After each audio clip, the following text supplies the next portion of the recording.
33 కోట్ల మంది దేవతల శక్తి ఉన్నది కలబంద మొక్క.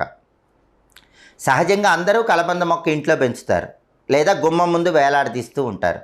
అయితే అసలు కలబంద ఎప్పుడు ఇంటికి తెచ్చుకుంటే అద్భుతంగా మనకు అదృష్టం కలిసి వస్తుంది? కలబంద కొన్ని ప్రత్యేకమైన రోజుల్లో ఇంటికి తెచ్చుకుంటే విశేషంగా కలిసి వస్తుందని పరిహార శాస్త్రంలో చెప్పారు. ఆ రోజులు ఏంటంటే, పౌర్ణమి రోజు కలబంద ఇంటికి తెచ్చుకుంటే చాలా మంచిది, లేదా అమావాస్య తర్వాత వచ్చే పాడ్యమి రోజు ఇంటికి తెచ్చుకుంటే చాలా మంచిది. మీ జన్మ నక్షత్రం కానీ మీ నామ నక్షత్రం కానీ ఉన్న రోజు ఇంటికి తెచ్చుకుంటే మంచిది, లేదా మీరు పుట్టిన తేదీ, మీరు పుట్టిన వారం ఉన్న రోజు ఇంటికి తెచ్చుకుంటే చాలా మంచిది. ఈ రోజుల్లో ఎప్పుడైనా కలబంద ఇంటికి తెచ్చుకోవాలి. కలబంద తెచ్చుకోగానే ఏం చేయాలో తెలుసా? ముందు కలబందని శుభ్రంగా నీళ్లతో కడగాలి.